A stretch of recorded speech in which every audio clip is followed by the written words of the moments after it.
Mobile চোর সন্দেহে ফল ব্যবসায়ীকে পিটিয়ে হত্যা। যত চাপ থাকুক ডক্টর ইউনূসকে দায়িত্ব পালন করতে হবে বলে সাকি। জানাবো আসিফকে পাশে রেখে বিএনপিকে কি বার্তা ডক্টর ইউনূসের,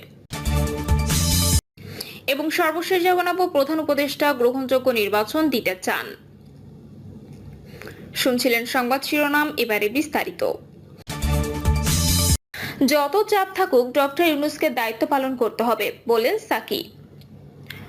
অন্তর্বর্তী সরকারের প্রধান উপদেষ্টা অধ্যাপক মোহাম্মদ ইউনূসের উপর যত চাপই থাকুক তাকে তার ঐতিহাসিক দায়িত্ব পালন করে যেতে হবে বলে মন্তব্য করেছেন গণসংহতি আন্দোলনের প্রধান সমন্বয়কারী জোনায়েদ সাকি। তিনি বলেছেন, ডক্টর ইউনূসকে যেহেতু জনগণ একটা ভরসার জায়গায় রেখেছে, সে কারণে তাকে এই দায়িত্ব পালন করতে হবে। একদিকে গণহত্যাকারীদের বিচার এবং অন্যদিকে জনগণের প্রত্যাশা অনুযায়ী নতুন রাজনৈতিক বন্দোবস্ত করার জন্য গণতান্ত্রিক সংস্কারে যেতে হবে। এই দায়িত্ব অন্তর্বর্তী সরকারকেই নিতে হবে, অন্যথায় আর কোনো সুযোগ নেই বলে মন্তব্য করেন জোনায়েদ সাকি বলেন, ডক্টর ইউনূসকে যেহেতু জনগণ একটা ভরসার জায়গায় রেখেছে, সে কারণেই তাকে এই দায়িত্ব পালন করতে হবে। তার উপর যত চাপই থাকুক না কেন, তিনি যেন তার ঐতিহাসিক দায়িত্ব পালন করে একটি দৃষ্টান্ত স্থাপন করেন, যা বাংলাদেশের ইতিহাসে অনুপ্রেরণা হয়ে থাকবে। তিনি আরো বলেন, এখন গুরুত্বপূর্ণ বিষয় হচ্ছে নানা জায়গায় যে অস্থিরতা এবং রাজনৈতিক দলগুলোর মধ্যে যে দূরত্ব তৈরি হচ্ছে তা একটি স্থিতিশীল পরিস্থিতির সৃষ্টি করছে। এই দূরত্ব কমাতে আলাপ আলোচনা দরকার। এখানে পরস্পরের সঙ্গে আলোচনা করে বোঝা যায় কে কি চায়। জোনায়েদ সাকি বলেন, গণসংহতি আন্দোলনের পক্ষ থেকে প্রধান উপদেষ্টাকে জনগণের দৃশ্যমান বিচারের প্রত্যাশার কথা জানানো হয়েছে। এ বিষয়ে প্রধান উপদেষ্টা বিচার বিভাগকে সর্বোচ্চ সহযোগিতা করার আশ্বাস দিয়েছেন। তিনি আশা প্রকাশ করেছেন, বিচার ব্যবস্থা যেন দ্রুত ও আন্তর্জাতিক মান বজায় রেখে এগিয়ে যায়। সংস্কারের বিষয়ে জোনায়েদ সাকি বলেন, ঐক্যমত্য কমিশন যেহেতু 15 জুলাই পর্যন্ত সময় নিয়েছে, তাই এই সময়ের মধ্যে আনুষ্ঠানিক ও অনানুষ্ঠানিক আলোচনার মাধ্যমে যে ঐক্যগুলো হবে সেগুলোকে জাতীয় সনদ আকারে দ্রুত প্রকাশ করতে হবে। এটাই সংস্কারের পদ্ধতি। প্রধান উপদেষ্টা বলেছেন, এর বাইরে অন্য কোনো পদ্ধতি গ্রহণের সুযোগ নেই। অন্তর্বর্তী সরকার ডিসেম্বর থেকে জুনের মধ্যে জাতীয় সংসদ নির্বাচনের কথা বললেও গণসংহতি আন্দোলন একটি সুনির্দিষ্ট সময় ঘোষণার দাবি জানিয়েছে। জোনায়েদ সাকি বলেন, একটি সুনির্দিষ্ট সময় ঘোষণা করা হলে রাজনৈতিক দলগুলো প্রস্তুতি নিতে পারবে এবং বিনিয়োগ পরিকল্পনাগুলো বাস্তবায়ন করা সহজ হবে। প্রধান উপদেষ্টা জুনের 30 তারিখের মধ্যে নির্বাচন অনুষ্ঠানের প্রতিশ্রুতি দিয়েছেন এবং নির্বাচন পরিচালনার জন্য প্রতিষ্ঠানগুলো পূর্ণাঙ্গভাবে কাজ শুরু করলে নির্বাচনের তারিখ ঘোষণা করা হবে বলে জানিয়েছেন। আসিফকে পাশে রেখে বিএনপিকে কি বার্তা ডক্টর ইউনূসের? 2024 সালে অভূতপূর্ব গণঅভ্যুত্থানে শেখ হাসিনার দেশত্যাগের পর রাজনীতির মাঠে বিএনপির আধিপত্য প্রতিষ্ঠিত হয়, কিন্তু এরপরও নেতৃত্বের চালিকা শক্তি ছিল মূলত ছাত্র সংগঠন ও তাদের সমর্থকদের হাতে।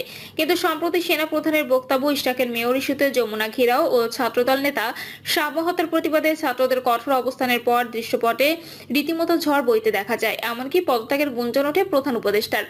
এসব ঘটনায় মাঠের পর রাজনৈতিক চালকদের আসনে বিএনপি বসবে এমনটাই মনে করেছিলেন বিশ্লেষকরা। কিন্তু শনিবার প্রধান উপদেষ্টা মোহাম্মদ ইউনূসের সঙ্গে বিএনপির প্রতিনিধি দলের বৈঠকে এমন কয়েকজন ছিলেন যাদের নিয়ে ছিল বিএনপির ঘোর আপত্তি। এই বৈঠকে ছিলেন স্থানীয় সরকার মন্ত্রণালয় এবং যুব ও ক্রীড়া মন্ত্রণালয়ের উপদেষ্টা আসিফ মাহমুদ সজীব ভুঁইয়া। তার পদত্যাগের দাবিতে বিএনপি নেতা ইশরাক হোসেন ও তার সমর্থকেরা কয়েকদিন ধরে আন্দোলন চালিয়ে যাচ্ছেন। বিএনপিও দলীয়ভাবে এই দাবি জানিয়েছে। তবে বিএনপির সঙ্গে বৈঠকে আসিফ মাহমুদকে রেখে অধ্যাপক মোহাম্মদ ইউনূস কি বার্তা দিলেন সেই প্রশ্ন উঠেছে। সন্ধ্যা 7:30 থেকে প্রায় 1 ঘন্টার বৈঠকে রাজনৈতিক পরিস্থিতি নিয়ে আলোচনা হয়। নির্বাচন সংস্কার, বিচার সহ বিভিন্ন বিষয়ে কথা বলেন বিএনপি নেতারা। আওয়ামী লীগের বিচারের দাবি জানান তারা। 3 পৃষ্ঠার এক চিঠিতে বিএনপি দলীয় অবস্থান তুলে ধরেছে। আদালতের রায়ে ঢাকা দক্ষিণ সিটি কর্পোরেশনের মেয়র পদ পাওয়া ইশরাক হোসেনের শপথ নেওয়ার বিষয়ে সরকার ব্যবস্থা নেবে বলে এতে আশা প্রকাশ করা হয়। শপথ না দিয়ে স্থানীয় সরকার উপদেষ্টা আসিফ মাহমুদ সজীব ভুঁইয়া পক্ষপাতদুষ্ট আচরণ করে সরকারের ভাবমূর্তি ক্ষুণ্ণ করেছেন বলে অভিযোগ করেছে বিএনপি। আসিফ মাহমুদের উপস্থিতিতেই বিএনপি লিখিত বক্তব্য বলে, অন্তর্বর্তী সরকার নিরপেক্ষতা বজায় রাখার স্বার্থে বিতর্কিত কয়েকজন উপদেষ্টা যাদের বক্তব্য এবং কর্মকাণ্ডে সরকারের ভাবমূর্তি ক্ষুণ্ণ হচ্ছে, এমন বিতর্কিত উপদেষ্টাদের সরিয়ে দেওয়া দরকার বলে আমরা মনে করি। ছাত্র আন্দোলনের সমন্বয়কদের একজন আসিফ মাহমুদ অন্তর্বর্তী সরকার গঠিত হলে তিনি উপদেষ্টা পরিষদে জায়গা পান। তার সঙ্গে ছিলেন আরেক সমন্বয়ক নাহিদ ইসলাম। পরে নাহিদ পদত্যাগ করে ছাত্র আন্দোলনকারীদের নিয়ে নতুন রাজনৈতিক দল এনসিপি গঠন করেন। বিএনপির সঙ্গে দলটি টানাপোড়েন রয়েছে। অনেকে মনে করেন এই দলের সঙ্গে ঘনিষ্ঠতা রয়েছে আসিফ মাহমুদের। বৈঠক সূত্র বলছে, শনিবার প্রধান উপদেষ্টার সঙ্গে বৈঠকে বিএনপির স্থায়ী কমিটির সদস্য সালাউদ্দিন আহমেদ উপদেষ্টা আসিফ মাহমুদকে দেখেই মন খারাপ করেন। লিখিত চিঠি দেওয়া আর সুনির্দিষ্ট নির্বাচনের রোডম্যাপ চাওয়া ছিল বৈঠকের মূল বিষয়, কিন্তু সেই বৈঠকে ছিল আন্তরিকতার অভাব। এই কারণে বৈঠক শেষেও সালাউদ্দিন আহমেদ ছিলেন কিছুটা বিরক্ত, উত্তেজিত। বৈঠক শেষে সালাউদ্দিন আহমেদ সাংবাদিকদের বলেন, দুই ছাত্র উপদেষ্টা এবং জাতীয় নিরাপত্তা উপদেষ্টার পদত্যাগের বিষয়টি আমরা লিখিতভাবে প্রধান উপদেষ্টাকে জানিয়েছি। তাদের কর্মকাণ্ডের কারণে সরকারের নিরপেক্ষতা ক্ষুণ্ণ হচ্ছে বলে আমরা বলেছি। এ বিষয়ে বিএনপি সম্পাদক মণ্ডলীর এক সদস্য বলেন, বিএনপিকে পয়েন্ট অফ নো রিটার্নে ঠেলে দিচ্ছে ডক্টর ইউনূসের আশপাশের কিছু উপদেষ্টা চক্র। তার বিরুদ্ধে রাজপথে অল আউট আন্দোলনে নামাটা দুর্ভাগ্যজনক হবে, কিন্তু সেটা ছাড়া এরা ক্ষমতা ছাড়বে না, এমন কথায় সালাউদ্দিন আহমেদ বৈঠকের পর ঘনিষ্ঠজনদের বলেন। এই বৈঠকে অবশ্য সব ছাপিয়ে আসিফ মাহমুদ ও সালাউদ্দিন আহমেদের হাত মেলানোর একটি ছবি সামনে এসেছে। বৈঠকের পরদিন সালাউদ্দিন আহমেদকে নিয়ে ফেসবুকে একটি পোস্ট দিয়েছেন প্রধান উপদেষ্টা প্রেস সচিব শফিকুল আলম, যাতে তিনি সাম্প্রতিক সমালোচনার বিপরীতে বিএনপির এই নেতাকে সমর্থন জানিয়েছেন। বৈঠক নিয়ে ঢাকা বিশ্ববিদ্যালয়ের রাষ্ট্রবিজ্ঞানের শিক্ষক মোহাম্মদ রাশেদ আলম ভূঁইয়া বলেন, গতকালের বৈঠকের পর সালাউদ্দিন আহমেদ খুবই উত্তেজিত ছিলেন।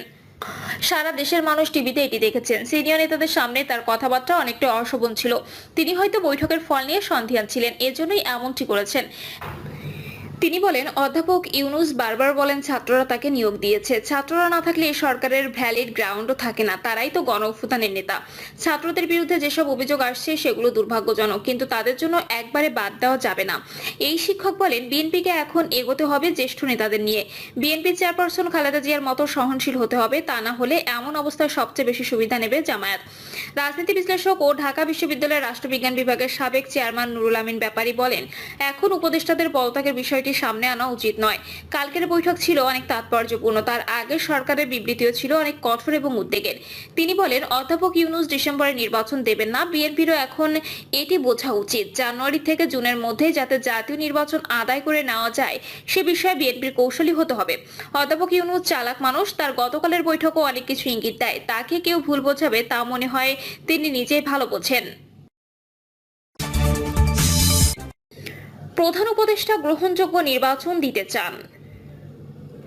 বাংলাদেশ খেলাফত মজলিসের আমির মামুনুল হক বলেছেন, প্রধান উপদেষ্টা আমাদের আশ্বস্ত করেছেন, আমরা সবাই যদি সহযোগিতা করি তাহলে দেশ ও জাতিকে একটি গন্তব্যে পৌঁছে দিয়ে দায়িত্ব শেষ করবেন। পাশাপাশি দেশ ও আন্তর্জাতিক মহলের সবার কাছে তিনি একটি গ্রহণযোগ্য নির্বাচন দেবেন। তিনি বলেন, ডক্টর ইউনূস আমাদের দৃঢ়ভাবে ব্যক্ত করেছেন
মোবাইল চোর সন্দেহে ফল ব্যবসায়ীকে পিটিয়ে হত্যা। গাজীপুরে মোবাইল চোর সন্দেহে এক ফল ব্যবসায়ীকে পিটিয়ে হত্যা করা হয়েছে। এই ঘটনায় অপর একজন আহত হয়েছেন। কোনাবাড়ি পারিজাত এলাকায় এই ঘটনা ঘটে। কোনাবাড়ি থানার ভারপ্রাপ্ত কর্মকর্তা সালাউদ্দিন বলেন, শুক্রবার স্থানীয় এক বাসা থেকে একটি মোবাইল চুরি হয়। সিসি ক্যামেরার ফুটেজ দেখে মোবাইল চুরির ঘটনায় প্রতিবেশী আব্দুল হক ও তার মেয়েকে শনাক্ত করা হয়। ওই মেয়ে পুনরায় একই বাসায় গেলে বাড়ির লোকজন তাকে আটক করে। পরে জিজ্ঞাসাবাদের এক পর্যায়ে সে মোবাইল চুরির কথা স্বীকার করে। তার দেওয়া তথ্যের ভিত্তিতে স্থানীয়রা মেয়েটির বাবা আব্দুল হক এবং তার সহযোগী জুয়েল তালুকদারকে আটক করে গণপিটুনি দেয়। এতে ঘটনাস্থলে জুয়েল তালুকদার নিহত ও আব্দুল হক গুরুতর আহত হন। আব্দুল হককে আশঙ্কাজনক অবস্থায় শহীদ তাজউদ্দিন আহমেদ মেডিকেল কলেজ হাসপাতালে পাঠানো হয়েছে।